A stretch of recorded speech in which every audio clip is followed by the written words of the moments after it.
Olá, amigos, tudo bem com vocês?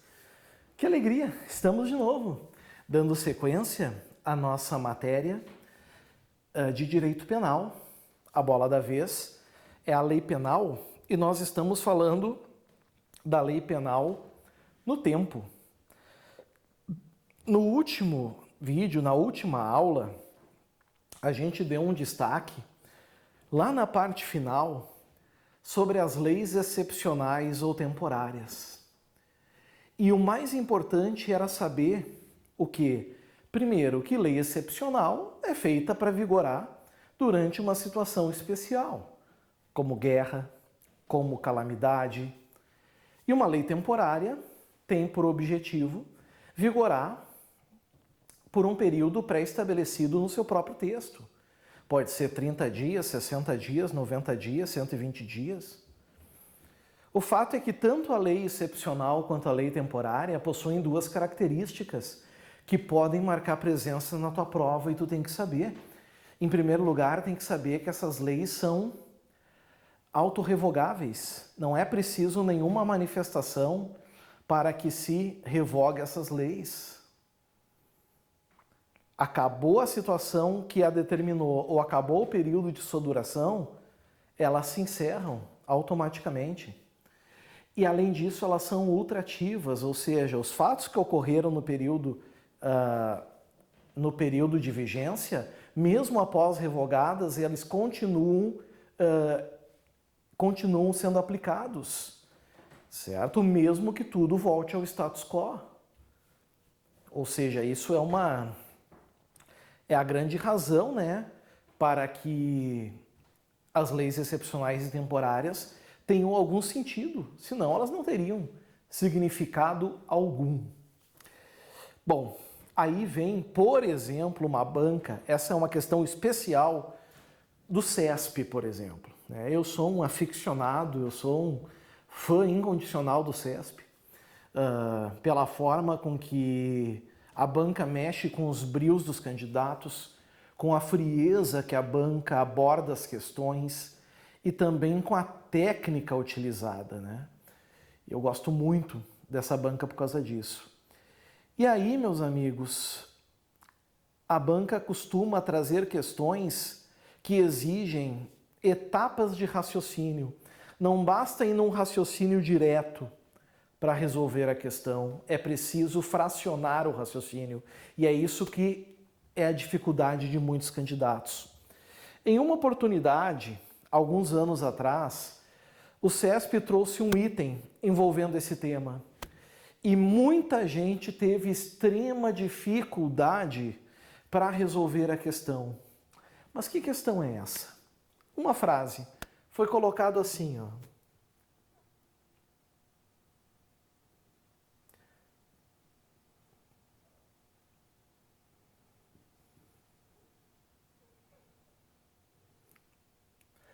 A outra atividade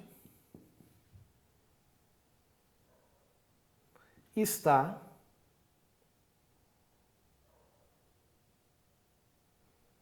circunscrita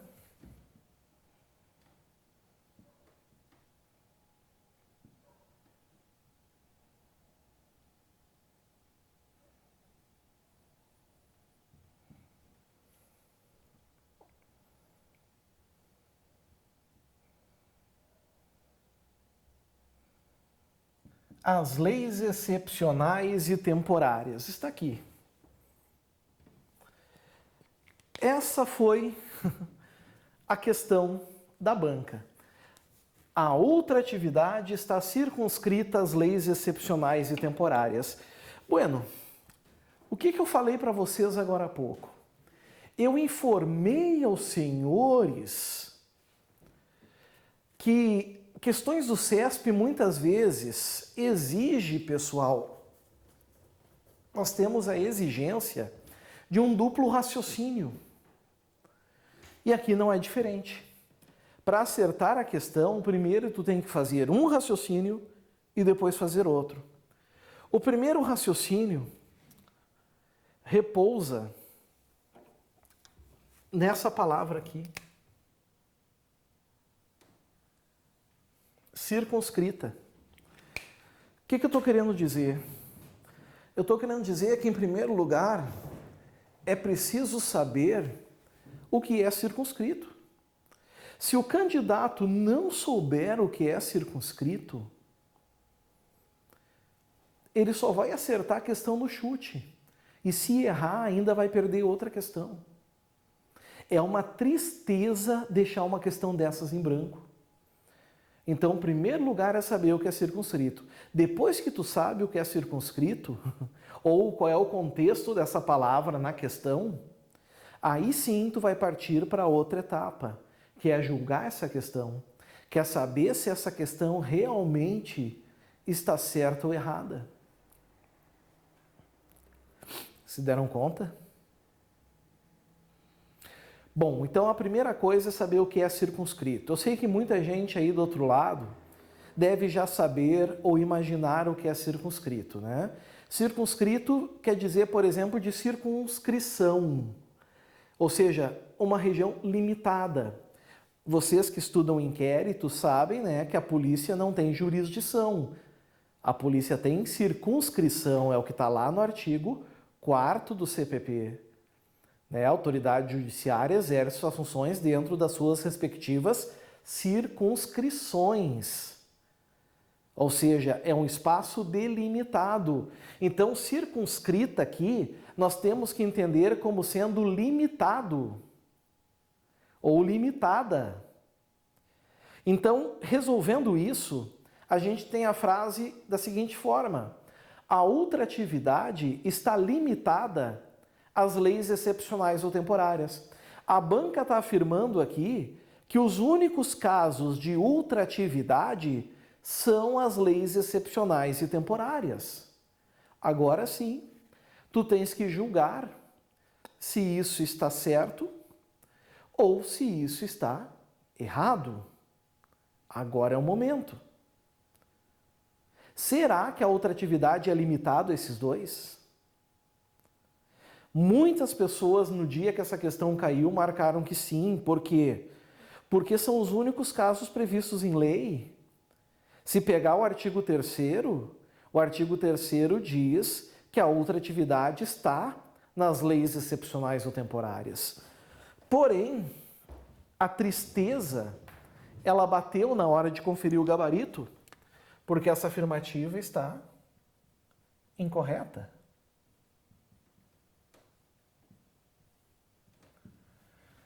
Ou seja, não é somente nas leis excepcionais e temporárias que nós vamos ter ultratividade.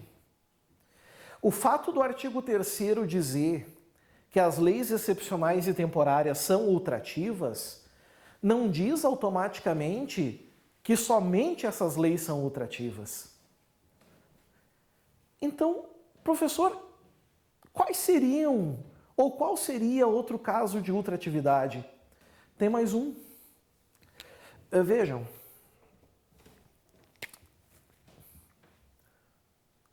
Em 2006, fato, estupro.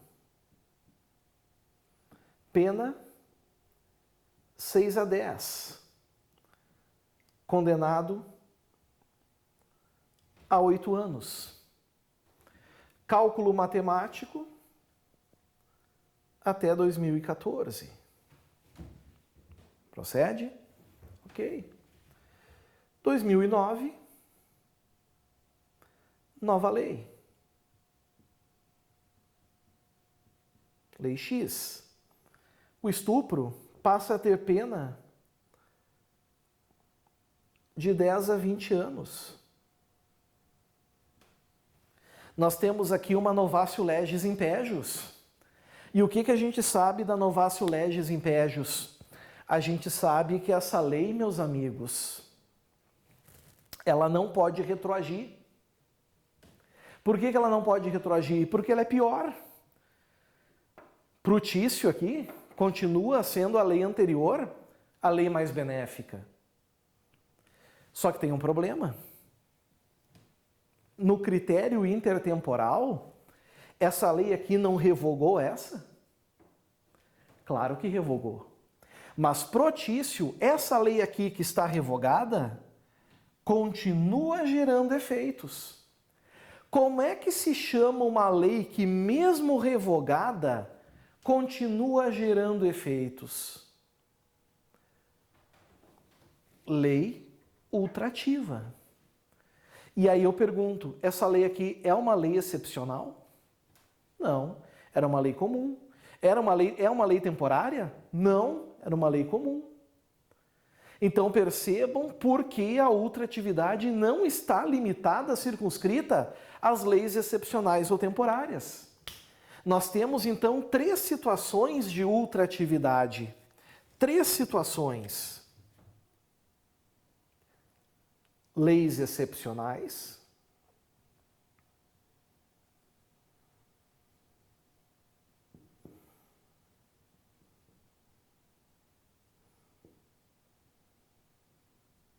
leis temporárias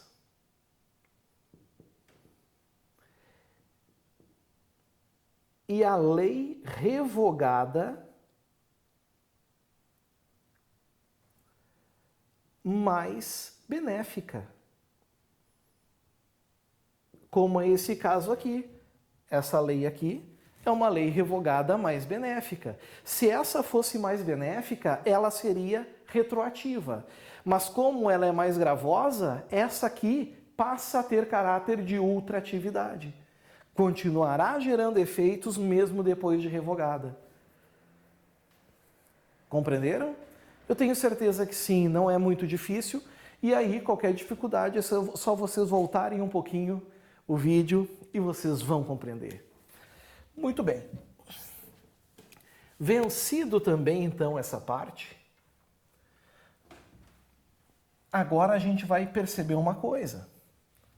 E o que eu vou botar agora já andou caindo em prova e é uma questão curiosa.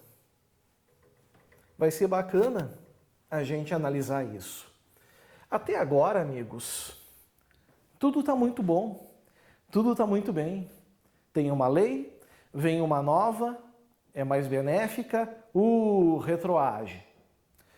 Tem uma lei, vem uma nova, não é mais benéfica, não retroage. A anterior é ultrativa. Perfeito, maravilha. Mas, meus caros, entendam uma coisa, nem tudo na vida é morango. Tem hora que o filho chora e a mãe não vê. E eu devo dizer a vocês que um dos casos, uma das situações em que o filho chora e a mãe não vê, é exatamente este momento. Por quê? Porque com 2 leizinhas é fácil. Agora, e se a gente fizer assim, ó? Suponhamos que em 2017... Não. 2016 tenha ocorrido o fato. Tá? O fato criminoso. Estava em vigor a Lei A.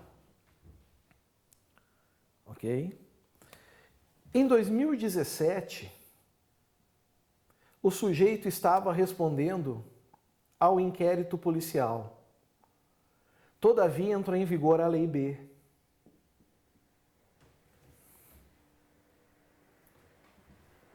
Em 2018, ele estava respondendo à ação penal.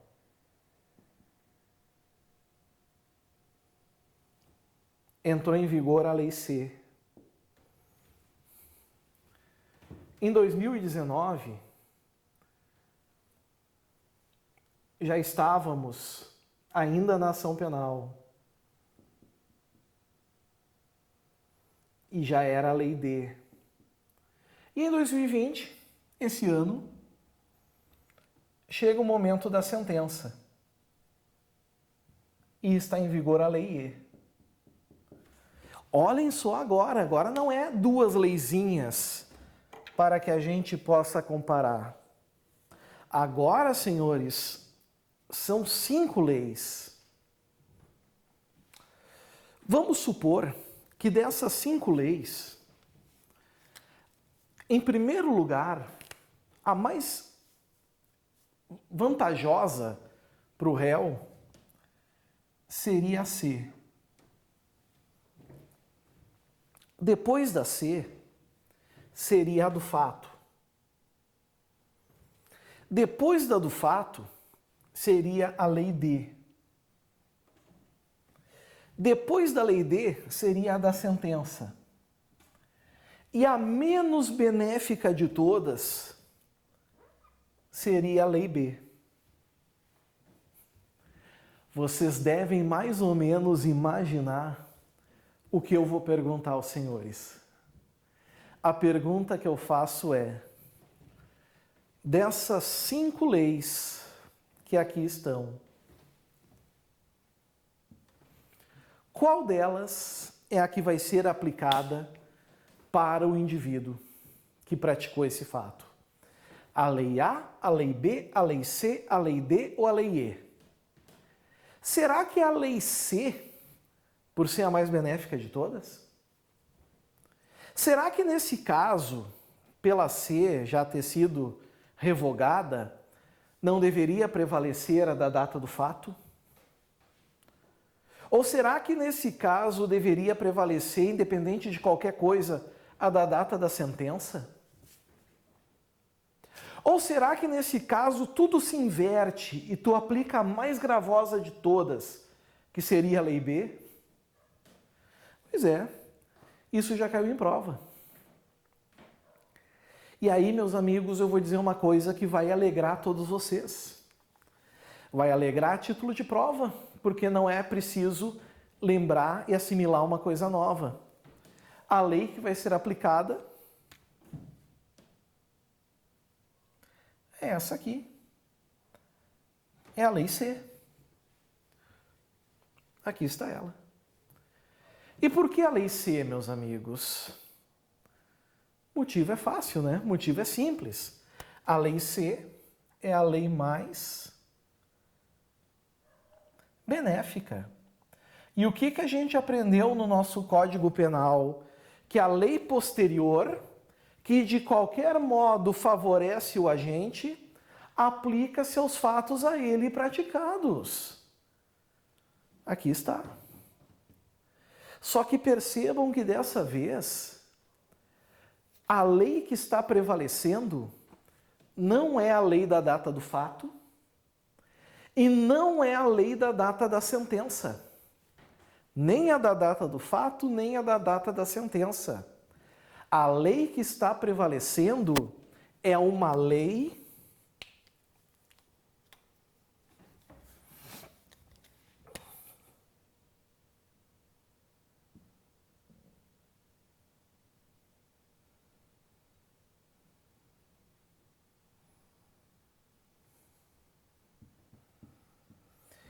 intermediária. Ou seja, é uma lei, amigos, que é mais benéfica de todas e que, em algum momento, gerou efeitos na cadeia legal. Em algum momento, essa lei gerou efeitos e foi em 2018. Se deram conta?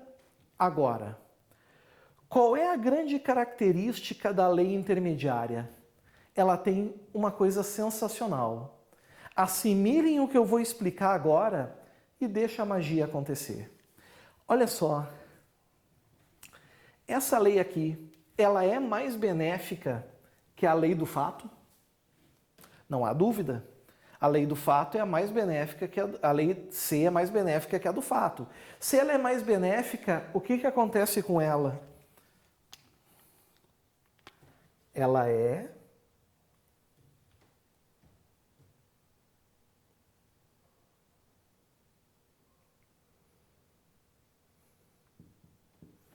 aqui está, ela é retroativa.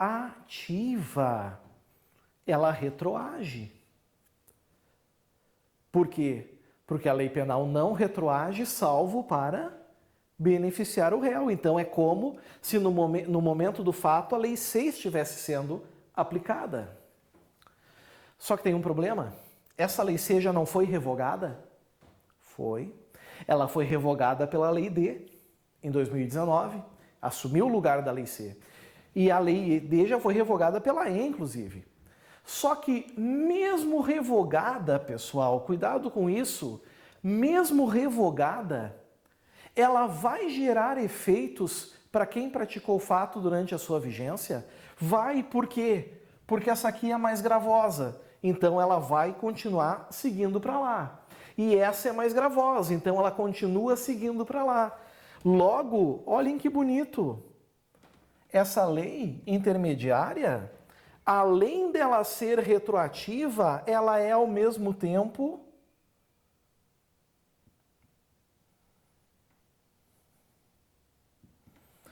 ultraativa.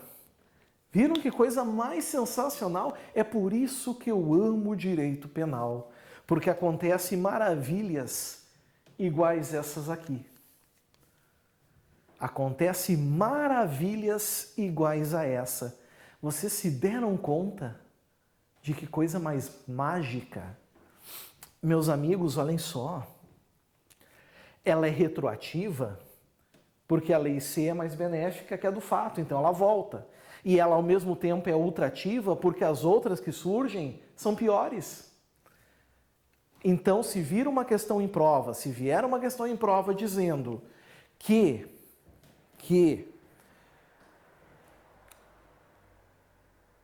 se é possível uma lei ser ao mesmo tempo retroativa e ultrativa, claro que é. É o caso da lei intermediária. Inclusive, é o único.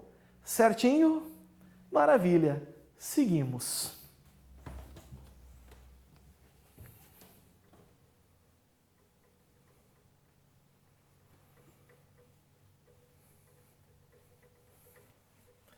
Agora, pessoal, a gente vai analisar uma outra questão que já caiu em prova também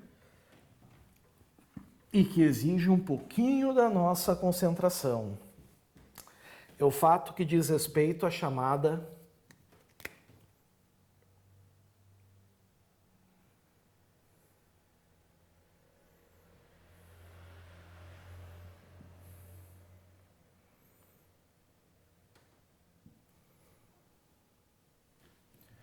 combinação de leis, certo? Ou leis combinadas, combinação de leis. Na tua prova, talvez essa questão venha com o nome fantasia, com o nome comercial de lex tertia. Lex tertia, certo? E o que é a lex tertia? É pegar um pouquinho de uma lei e um pouquinho de outra. Quer ver um exemplo? Vamos supor que em 2019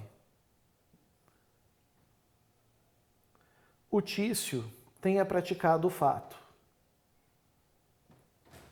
E em 2020 o juiz proferiu a sentença.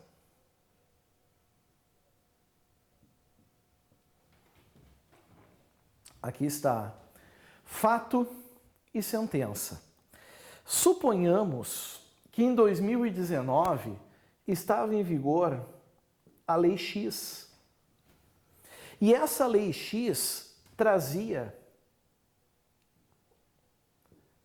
o benefício A. Ali está. Por sua vez, em 2020, na sentença, já estava em vigor a Lei Y, que trazia o benefício B. Bom, aí vem a grande pergunta, né? A pergunta tradicional. Ao final de contas, qual dessas duas leis precisam ser aplicadas? A Lei X ou a Lei Y? Alguém vai dizer, olha professor, eu acho que é a lei mais benéfica. A mais benéfica é aplicada. Concordo. O juiz, ele também concorda. O problema é que o juiz não sabe qual das duas é mais benéfica. Se deram conta? O juiz não sabe. E por que o juiz não sabe? Porque a lei X traz o benefício A, que a lei Y não tem. E a lei Y traz o benefício B, que a lei X não tem. Então, cada uma tem o seu atrativo. Ah, o réu não pode escolher? Não, não é prerrogativa dele. O juiz, diante desse caso, ele decide fazer o quê? Bom, já que eu não sei qual das duas aplicar e as duas têm benefícios, eu vou aplicar o benefício das duas. Então, ele aplica o benefício da A e aplica o benefício da B. Certo? Fica assim, ó. Ben A mais Ben B. A pergunta que eu faço é, ele pode fazer isso? Muito se discutiu na doutrina e na jurisprudência se o magistrado poderia fazer isso que eu acabei colocando aqui no quadro. Muito se discutiu. Qual é a conclusão que se chegou? A conclusão que se chegou é que a combinação de leis é vedada.